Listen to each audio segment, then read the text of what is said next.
di Jawa Tengah terdapat suatu situs yang menyimpan banyak sekali pengetahuan. Pada lokasi tersebut juga menyimpan tradisi bertutur mengenai keberadaan sosok Buto atau yang dinamakan raksasa di tanah Jawa. Nama lokasi tersebut ialah situs Sangiran. Yap, kalian tak salah mendengar. Pada masa kolonial, lebih tepatnya sebelum kedatangan tokoh von Koningswald untuk melakukan penelitian, masyarakat sekitar situs Sangiran menganggap bahwa fosil-fosil tersebut adalah balung Buto atau yang dinamakan tulang raksasa. Tradisi bertutur mengenai mitos balung Buto secara simplistik menceritakan sosok raksasa yang bernama Tegopati yang menyerang kerajaan Prabu Bandung.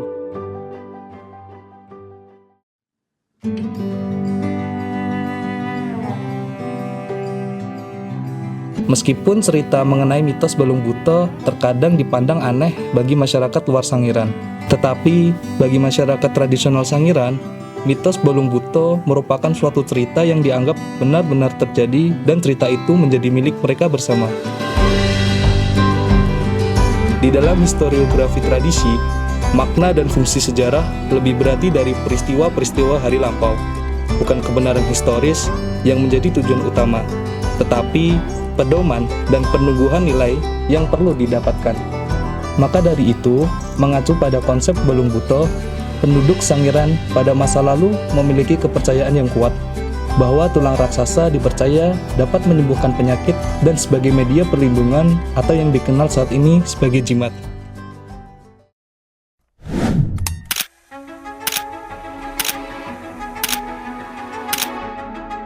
Kedatangan von Koningswald di Sangiran dalam mengemban misi besar melakukan penelitian atau justru eksploitasi pada rentang tahun 1930 sampai 1940 memantik perubahan orientasi masyarakat lokal Sangiran terhadap keberadaan fosil. Meminjam pendapat Bambang Sulistianto cukup memberikan referensi mengenai perubahan orientasi masyarakat yang semula melibatkan unsur magis berubah menjadi unsur ekonomis, yang sebelumnya menyikapi fosil sebagai balung Buto yang berubah menjadi balung butuh. Penelitian yang dinahkodai oleh Koningswald cukup melibatkan banyak penduduk lokal. Tentunya, pencarian fosil tersebut didorong untuk kepentingan kolonial, yang memang pada periode tersebut cukup getol menghimpun koleksi fosil. Bagi masyarakat Sangiran, khususnya warga desa Krikilan, gagasan baru yang diperkenalkan oleh para peneliti asing terhadap fosil cukup mendapat respon positif masyarakat, meskipun harus mengorbankan konsep lama yang mereka percayai. Gagasan pemberian insentif atau upah bagi masyarakat yang menemukan fosil merupakan stimulus yang menyebabkan munculnya respon positif terhadap perubahan orientasi tersebut. Maka dari hal itu, kita dapat memahami bahwa praktik kolonial tidak hanya semata menguasai secara teritorial ataupun wilayah, namun juga menguasai atau bahkan menghegemoni masyarakat-masyarakat wilayah. Alih-alih memarginalkan wacana mitos balung Buto, tradisi ini dapat menjadi wacana dekolonisasi guna memisahkan paradigma kolonial sentris yang cukup eksploitatif dan konsumeris.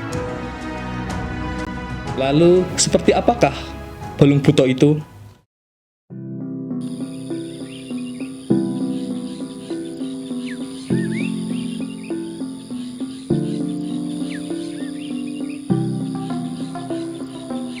Nah, niku ceritane ngoten.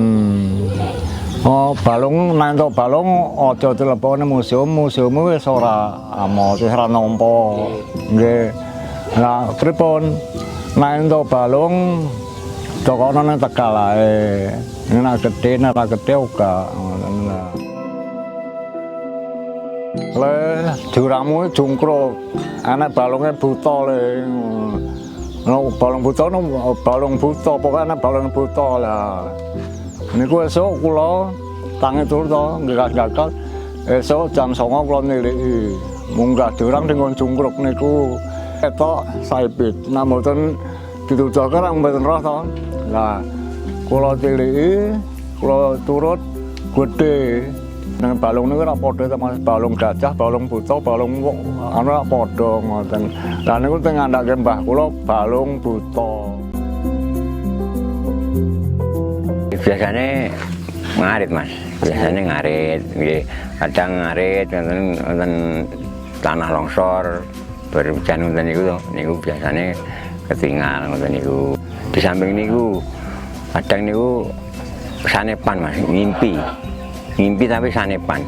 Napa wonten pesawat jatuh wonten mriku, mungkin lokasine niku lho, lokasine sing anu niku, lha niku kadang diliki. Balung buta kuwi enek khasiate kuwi ngene ya lho, tak ngerti. Balung buta kuwi mau kena ditombo lara weteng, tapi kan ditombo lara weteng kuwi mau kumen banyu putih. Nek bar mbokku ngombekno terus dibolehke ning wetenge ngoten. Kangge mertombo ngoten saged, mengke sakit gigi ngoten niku paling gading niku saged. Gadah kerik. Yang madan sakit mengke dipun kerik sukane kaya petak niku sing gilas mengke diunjuk. Untuk warak niku misale kangge dikupas. Misale kan jenenge dicokot kelabang utawa jengking. Niku mengke mang tutulke mang kelati ngoten, insyaallah mengke jenengan percaya mari. Wong zaman riyen niku kan nggih nyukani saran. Iki kena nggo jimat le, ngoten niku kan zaman Mbah riyen ngoten niku. Niku ngeten Mas, nek posisi kangge jimat niku nek saking ngen-ngen kula piyambak niku jula warak nggih saged. Niku nek dibeto, niku disaki niku mboten mungkin kalau sing barang halus sing lajeng ganggu mboten mungkin, mboten wani. Ya kan cerita barang buta itu memang harus dilestarikan, Karena apa? Karena kan anak cucu kan mengetahui semua kan tahu. Oh iya ini balung buta, ini balung apa, barang apa kan tahu. Nah, niku nek balung buta niku Mas nek sange pinanggih kula niku harus dilestarikan. Nah, niku mungkin mangke nggih suatu saat niku sing basa empu niku pun mboten wonten. Niku mengke kangge tinggalan anak cucu niku mengke sak dirumat sak terus sanes sae. Ya kedepannya mungkin itu sakit perjo, terus sakit rame, sakit pengunjung kata ngoten. Nggih kados pokoknya pengunjung kan lebih banyak gitu kan. Nek sange pinanggih kula ngeten nggih. Basa-basa niku dirawat, lah niku desa niku kersane saged sae, saged pamor niku mungkin niku di rumah kan wonten tamu kathah ningali barang niku wau. Dadosipun mungkin dadi desa niku kesangen enten perkembangane Mas terus terang mawon.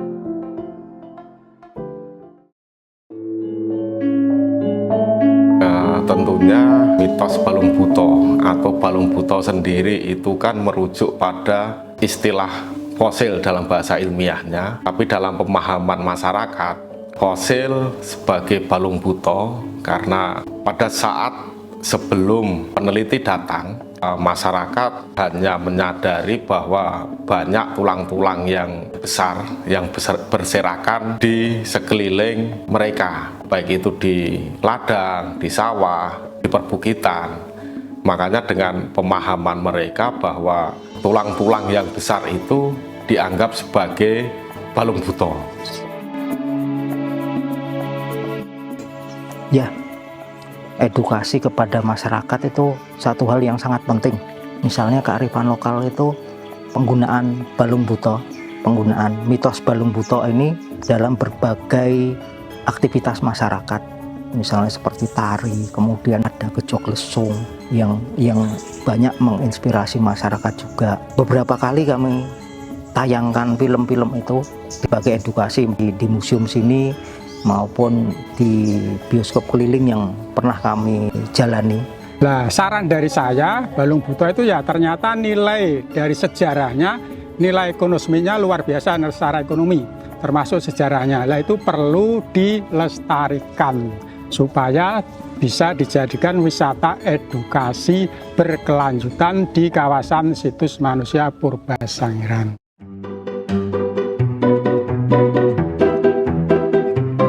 Balung buta niku kewan ingkang ageng jaman riyin. Balung buta niku sepertine kados mitos.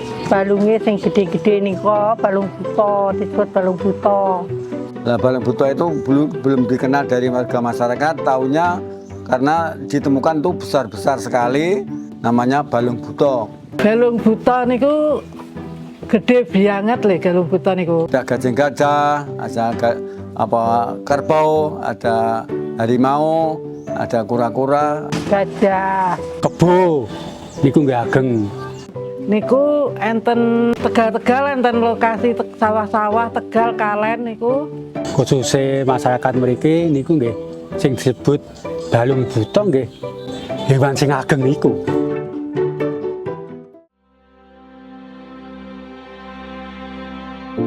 Saat ini di sekitar wilayah situ Sangiran, terdapat 5 museum yang meliputi Museum Klaster Krikilan, Klaster Ngebung,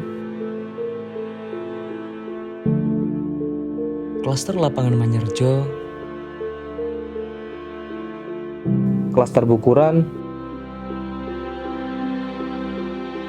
dan Klaster Dayung. Diharapkan kelima museum tersebut dapat menjadi laboratorium pengetahuan sekaligus merawat ingatan kolektif masyarakat lokal mengenai pemahaman mereka tentang fosil. Daripada melupakan wacana mitos balung buto, dirasa perlu untuk mengupayakan pelestarian pemikiran tersebut. Paradigma yang tidak hanya terpaku oleh penelitian ilmiah mengenai fosil-fosil di Sangiran, namun juga melestarikan produk budaya bertutur lisan masyarakat lokal di sekitar situ Sangiran. Film ini dapat menjadi narasi dekolonisasi pengetahuan yang eksploitatif yang sering kita jumpai pada saat ini. Hubungan manusia dan alam yang terjadi karena kepercayaan berupa mitos menunjukkan hubungan relasional yang bermanfaat bagi kehidupan manusia dalam menjaga lingkungan alamnya. Film ini bukan suatu proses penungkapan antara yang mitos ataupun faktual, maka dari itu, kami tidak memandang kembali sejarah sebagai suatu hal yang benar ataupun salah secara faktual, melainkan sejarah sebagai realitas intelektual masyarakat dalam memahami masa lalu.